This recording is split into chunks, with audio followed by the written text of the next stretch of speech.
کوئی پوچھ سکتا ہے، کوئی پوچھے تو صحیح کہ جی آپ جب سیاست میں آئے تھے تو اس وقت آپ کے پاس کتنے پیسے تھے، کیا چیز تھی، اور آج آپ کتنے اثاثوں کے مالک ہیں. تو بہرحال یہ ایک ہے، ہم اس پہ اب مزید کیا بات کریں کہ بڑی اہم بات جو ہے وہ کر دی ہے بابر مرزا ایڈوکیٹ نے، اور ایسی بات کر دی ہے بابر مرزا ایڈوکیٹ صاحب نے کہ وہ ظاہر ہے کہ وہ کیا ان کو بینیفٹ مل سکتا ہے. الطاف حسین انہیں آج کیا دے سکتے ہیں؟ کچھ بھی نہیں دے سکتے. الطاف حسین آج کسی کو کچھ نہیں دے سکتے. الطاف حسین تو خود اس وقت جو ہے وہ ریسیونگ ہینڈ پہ ہیں، وہ کچھ لینے کی پوزیشن میں، کچھ دینے کی پوزیشن نہیں ہے. تو آج اگر ان کو کوئی کچھ کہہ رہا ہے یا ان کے فیور میں بول رہا ہے تو اس کا مطلب یہ ہے کہ ان میں کوئی نہ کوئی خوبی، انہوں نے کوئی نہ کوئی کام تو ایسا کیا ہے کہ جس کا ظاہر ہے کہ لوگ آج ذکر کرتے ہیں. تو بہرحال یہ ایک بات ہو گئی الطاف حسین کے حوالے سے. اور نسیم جلیل صاحبہ کو مطلب بڑا کرارا انہوں نے جواب دے دیا یقیناً. اور ہم بھی بتاتے چلیں کہ ایم اے جلیل اور نسرین جلیل، جن کا سیاست میں کوئی رول کوئی تصور بھی نہیں کر سکتا تھا، اور نہ تو کوئی قربانیاں ایم اے جلیل صاحب کی تھیں، نہ تو کوئی قربانی نسرین جلیل صاحبہ کی تھی.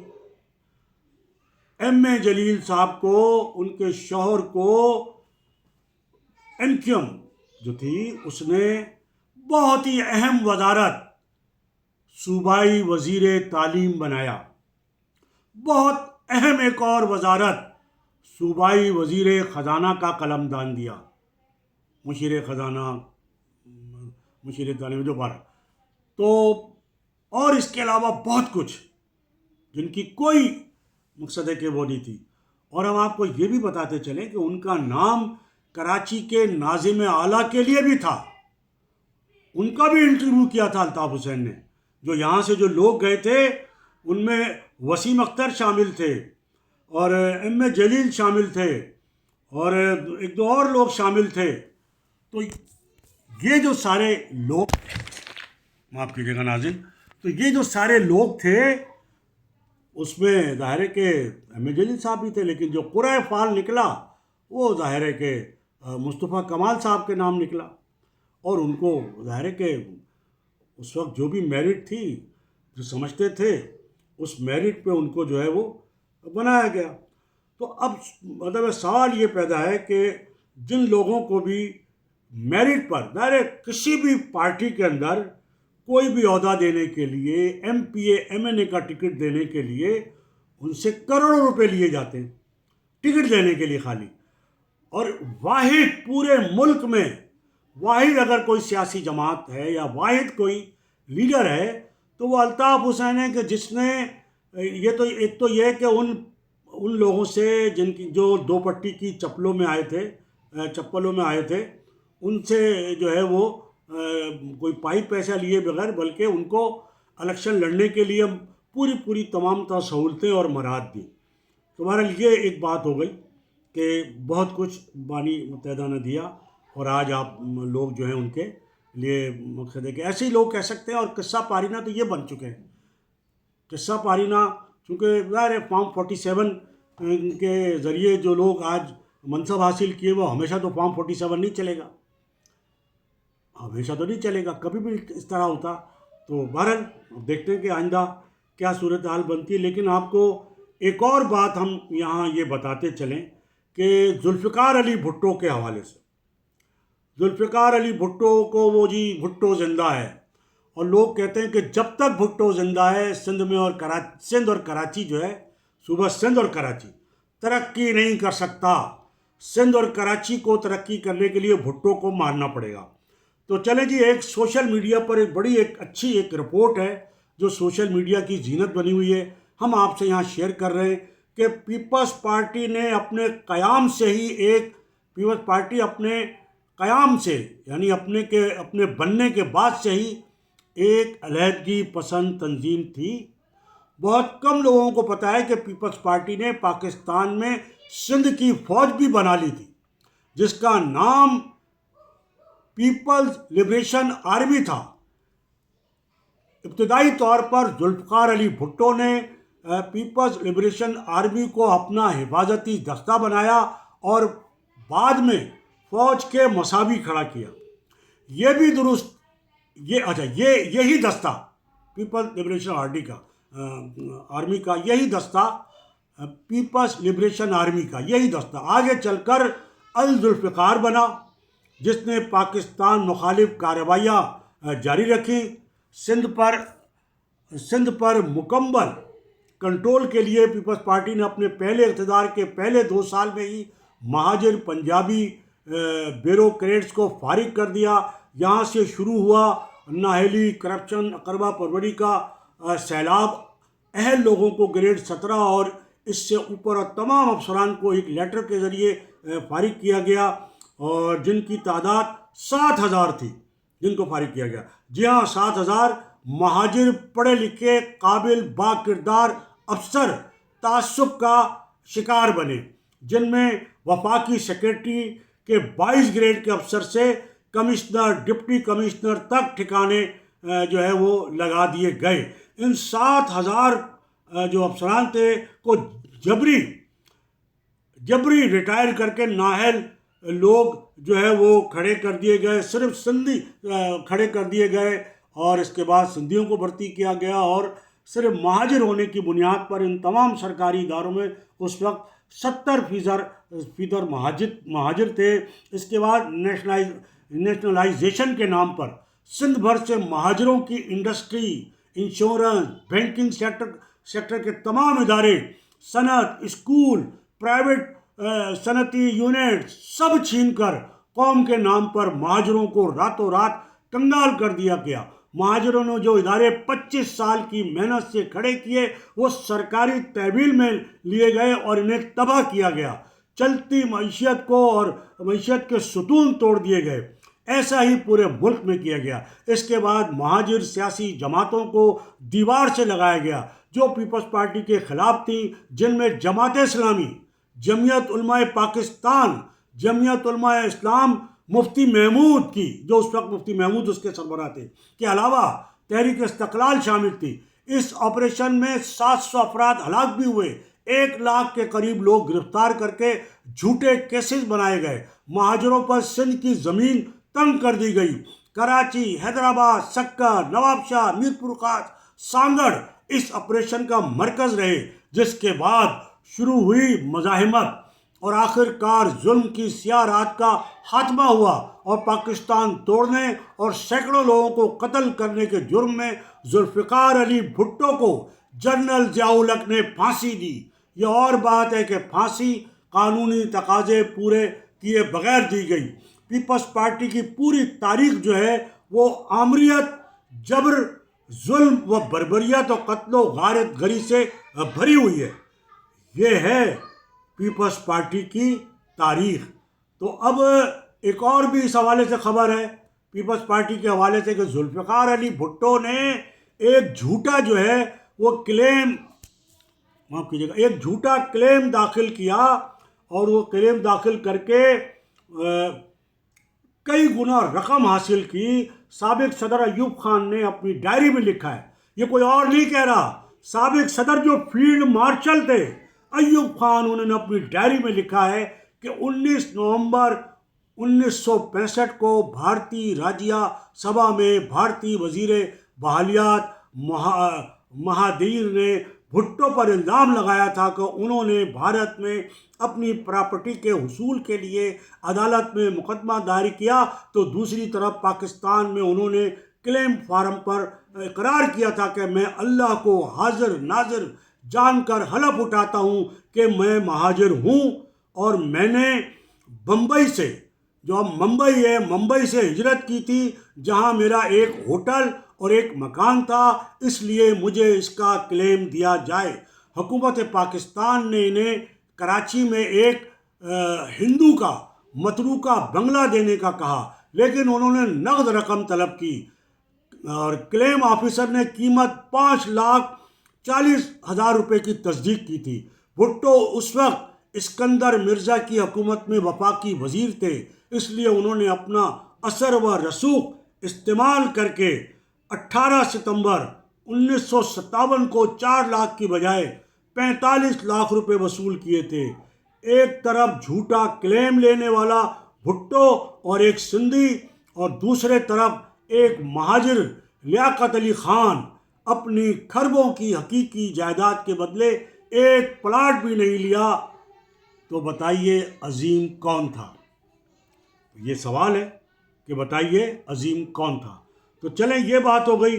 اب دوسری جو ہے ایک بات ہے وہ ہم یہاں ضرور کرتے، لیکن چونکہ اس وقت ہم چاہتے ہیں کہ آپ کو ایک ٹائم کے اندر اندر ہی آپ کو ہم بتائیں، تو خالد مقبول صدیقی کا آج ایک بیان ہے، اس پر بھی ہم بات کرتے اور بالکل کریں گے، اگلی اس پہ کر لیں گے۔ اور تو یہ تو تھا مہاجروں یعنی پیپلز پارٹی کا مہاجروں کے ساتھ ظلم، اور جو انہوں نے جعل سازی کی بھٹو صاحب نے، جس کو یہ بڑا عظیم لیڈر کہتے ہیں۔ بہت ساری خامیاں کوتاہیاں ظاہر ہے سب سے ہوئی ہیں۔ تو ناظرین یہ ہماری آج کی گفتگو۔ اس سے پہلے کہ میں آپ سے اجازت لوں، ایک بار پھر آپ سے ریکویسٹ کہ ہمارے چینل کو سبسکرائب ضرور کر لیں، وہ جو اوپر آ رہا ہے بیل آئیکن کا بٹن ضرور دبا دیں، اور ہماری حوصلہ افزائی کا یہ واحد ذریعہ۔ اس کے ساتھ ہی آج کی اس نشست سے صابر علی کو اجازت۔ اللہ حافظ۔